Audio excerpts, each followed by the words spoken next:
রোহিঙ্গা একটি শব্দ, যার পেছনে আছে ইতিহাস, নির্যাতন, মানবিক বিপর্যয় এবং অবিশ্বাস্য সহানুভূতির গল্প।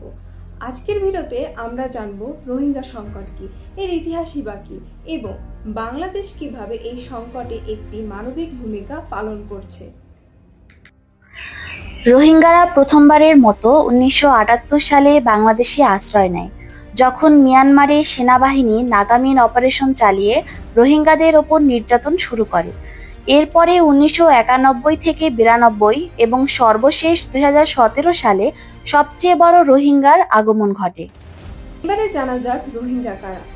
রোহিঙ্গারা একটি মুসলিম জাতিগোষ্ঠী, যাদের বসবাস মূলত মিয়ানমারের রাখাইন রাজ্যে। শত শত বছর ধরে তারা ওই অঞ্চলে বসবাস করলেও মিয়ানমার সরকার তাদের নাগরিকত্ব অস্বীকার করেন এবং পরবর্তীতে 1882 সালে নাগরিকত্ব আইনের মাধ্যমে তাদেরকে রাষ্ট্রহীন করে রাখা হয়। রোহিঙ্গাদের বিরুদ্ধে নিপীড়ন দীর্ঘদিনের, তবে 2017 সালের আগস্ট মাসে এই নির্যাতন ভয়াবহ আকার ধারণ করে। মিয়ানমারের সেনাবাহিনী ক্লিয়ারেন্স অপারেশন নামে একটি অভিযান চালায়। হাজার হাজার মানুষ হত্যা করা হয়, নারীদের ধর্ষণ করা হয়, ঘরবাড়ি জ্বালিয়ে দেয়া হয়। জাতিসংঘ একে জাতিগত নির্মূল অভিযান হিসেবে ঘোষণা করে। নির্যাতনের হাত থেকে বাঁচতে লাখ লাখ রোহিঙ্গা বাংলাদেশে পালিয়ে আসে। 2017 সালের পরে মাত্র কয়েক মাসের মধ্যেই 7 লাখের বেশি রোহিঙ্গা কক্সবাজারে আশ্রয় নেয়। বাংলাদেশ সরকার তাদের মানবিক কারণে আশ্রয় দেয়। তৈরি করা হয় বিশ্বের সবচেয়ে বড় শরণার্থী শিবির কুতুপালং। বর্তমানে বাংলাদেশে 11 লাখের বেশি রোহিঙ্গা বসবাস করছে। শরণার্থী শিবিরে জীবন খুব কষ্টের। খাবার, শিক্ষা, ওষুধ সবকিছুই সীমিত। অনেক শিশু স্কুলে যেতে পারে না। অনেক পরিবার ভবিষ্যৎ নিয়ে চিন্তায় থাকে। রোহিঙ্গাদের আশ্রয় দিলেও এই সংকট বাংলাদেশের ওপর চাপ সৃষ্টি করেছে।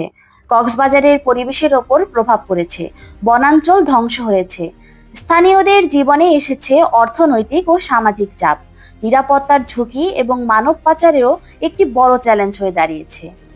বাংলাদেশ বরাবরই আন্তর্জাতিক সম্প্রদায়কে আহ্বান জানিয়েছে রোহিঙ্গাদের স্বদেশে নিরাপদে প্রত্যাবাসনের জন্য।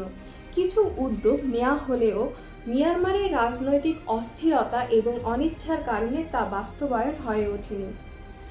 দীর্ঘমেয়াদী সমস্যা সমাধানের জন্য আন্তর্জাতিক চাপ এবং সহযোগিতা এখন শুধু সময়ের দাবি। রোহিঙ্গা সংকট শুধু একটি জাতির সমস্যা নয়, এটি গোটা বিশ্বের মানবিক পরীক্ষার একটি দৃষ্টান্ত। আমরা যদি একত্রে কাজ করি, তাহলে একদিন এই মানুষগুলো পাবে মর্যাদার জীবন। রোহিঙ্গা সংকট ভুললে চলবে না। তারা আমাদের মতোই মানুষ। তাদের স্বপ্ন আছে, ভবিষ্যৎ আছে, ভালোবাসা আছে।